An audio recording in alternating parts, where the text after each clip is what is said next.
Point ಆಯ್ತಾ ಈ cup ಗೆಲ್ಲಕ್ಕೆ ಅಂತ ಅಂದ್ಬಿಟ್ಟು. ಯಾಕಂದ್ರೆ ಈ ಒಂದು ಲಿಸ್ಟಲ್ಲಿ ಗೆದ್ದಿರುವಂಥ ಲಿಸ್ಟಲ್ಲಿ ಮೊದಲ ಉತ್ತರ ಕರ್ನಾಟಕದ ಪ್ರತಿಭೆ ತಾವು ಅಂತ.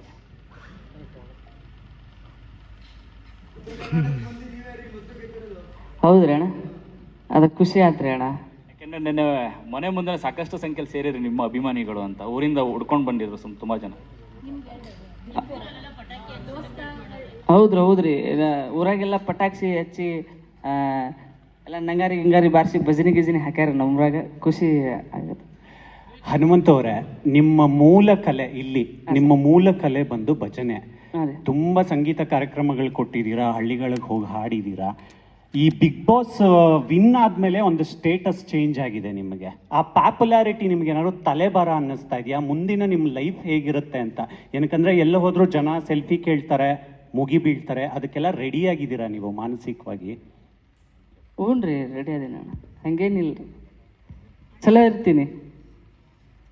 ತ್ರಿವಿಕ್ರಮ್ ಅವರೇ, ನಿಮಗೆ ತ್ರಿವಿಕ್ರಮ್ ಭಾಳ ಖುಷಿ ಪಟ್ಲಕ್ಕ. ಅಳಾಕತ್ತಿದ್ಲು, ಅಳಬೇಡ ಬಂದೀನಿ ಅಂತಂದೆ. ಕಾಸು ತಂದಿದ್ದೀನಿ, ಮದುವೆ ಆಗ್ತೀನಿ, ತಲೆ ಕೆಡ್ಸ್ಕೊಬೇಡ, ಕಪ್ಪೈತೆ. ಗೆದ್ದಿರಂದ್ರೆ ಖುಷಿ ಅಲ್ಲಕ್ಕ. ತ್ರಿವಿಕ್ರಮ್, ವೈಲ್ಡ್ ಕಾರ್ಡ್ ಎಂಟ್ರಿ ಈ ಮಟ್ಟಿಗಿನ ಇಂಪ್ಯಾಕ್ಟ್ ಕೊಡುತ್ತೆ ಅನ್ಕೊಂಡಿದ್ರ ಅಂತ ಈ ಸರಿ? ಅವ್ನು ಜಾಣ ಇದ್ದ ಅಂತ ನಂಗೆ ಬಂದಿದ್ದ ದಿವಸನೇ ಹೇಳಿದ್ದೆ. ನಾನು 3-4 ಶೋ ಮಾಡ್ಕೊಂಡ್ ಬಂದಿದ್ದೇನೆ, ಈ ಶೋಲಿ ಹೆಂಗಿರ್ಬೇಕು ಅಂತ ಗೊತ್ತಿರಲ್ವಾ. ಸೊ ಅದನ್ನೇ ಹೇಳ್ತಾ ಇದ್ದೆ ನಾನು. ಅದು ಅವನಿಗೂ ಗೊತ್ತಿತ್ತು. ಆ್ಯಂಡ್ ಇವನನ್ನ ದಡ್ಡ ಅನ್ಕೊಂಡವ್ರಲ್ಲ ಅವ್ರು ದಡ್ಡ ಆದ್ರು, ಇವನನ್ನ ಜಾಣ ಅನ್ಕೊಂಡವ್ರು ಅವ್ನ ಪಕ್ಕ ಬಂದು ನಿಂತ್ಕೊಂಡೆ ಅಷ್ಟೇನೆ. ಹನುಮಂತು, ನಿಮಗೆ ಹೇಳ್ತಾ ಇದ್ರು ಜನ ಎಲ್ಲ, ಅಂದ್ರೆ ಇಲ್ಲಿ ಹೊರಗಡೆ ಚರ್ಚೆ ಆಗ್ತಾ ಇರುವಂಥದ್ದು, ಹನುಮಂತು ಮುಗ್ಧ ಅಲ್ಲ, ದಡ್ಡ ಅಲ್ಲ, ಜಾಣ ಅಂತ ಜನ ಹೇಳ್ತಾ ಇದ್ರು. ಸೊ ಈ ಮುಗ್ಧತೆ ಬಗ್ಗೆ ನಿಮಗೆ ಎಷ್ಟು ಅರಿವಿತ್ತು? ನಾನು ಮುಗ್ಧ ಅನ್ನುವಂಥದ್ದ, ಜಾಣ ಅನ್ನುವಂಥದ್ದ, ದಡ್ಡ ಅನ್ನುವಂಥದ್ದ ಅಂತ ಕೇಳಿದಾಗ ನಿಮ್ಮೊಳಗೆ ಏನು ಉತ್ತರ ಕೊಡಬೇಕು ಅಂತ ಅನಿಸ್ತಾ ಇತ್ತು ಅಂತ? ನನಗೆ ಆ ಥರ ಏನು ಅನಿಸಿಲ್ರಿ. ಅವ್ರು ಯಾವ ಥರ ಅನ್ಕೊಂತಾರ ಅದಕ್ಕೆ ಸುಮ್ಕ್ ಬಿಟ್ಟಿದ್ರಿ. ನಂಗೆ ಈಗ ನೀವು ಸುಮಾರು ರಿಯಾಲಿಟಿ ಶೋಸ್ ಮಾಡಿದಿರಿ, ಸೊ ಬೇರೆ ಬೇರೆ ಕಡೆ ಓಡಾಡಿದಿರಿ.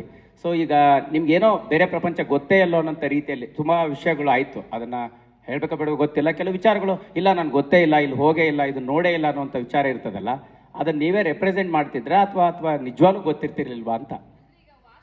ಎಸ್, ಎಕ್ಸಾಂಪಲ್ ವಾಶ್ರೂಮ್ ಆಗಿರ್ಬೋದು, ವೆಸ್ಟರ್ನ್ ಟಾಯ್ಲೆಟ್ ಆಗಿರ್ಬೋದು, ಈ ಥರದ ವಿಚಾರಗಳು. ಅದು ಪೈಖಾನಿದು ಖರೆ ಅಂದ್ರೆ ಹೇಳ್ಬೇಕಂದ್ರೆ ನಾನು ಮ್ಯಾಗ ಹತ್ತಿ ಕುಂದಿರ್ತಿದ್ದೆ ರೀ. ಅದು ಕುರ್ಚದ ಮ್ಯಾಗ ಕುಂತಂಗೆ ಹೇಳಂಗಿತ್ತ. ಅದಕ್ಕೆ ನನಗೆ ಕೇಳಕ್ಕಷ್ಟ ನನಗೆ ಗೊತ್ತಾಗಲಿಲ್ಲ.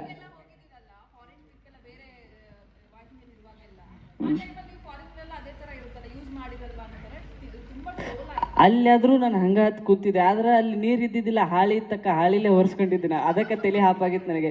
ಇಲ್ಲಿ ಮತ್ತೆ ಹಾಳಿಲೇ ಒರೆಸೋದೈತೆ ಅನ್ಕೊಂತ ಅದಕ್ಕೆ ಕೇಳಿದ್ನಕ್ಕ, ಹೊರತು ಬೇರೆ ವಿಷಯ ಏನಿಲ್ಲ. ನನಗೂ ಮ್ಯಾಗ ಹತ್ತಿ ಕುಂದ್ರದು ಗೊತ್ತಿತ್ತಕ್ಕ, ಅದ ನೀರಿಂದ ಸ್ವಲ್ಪ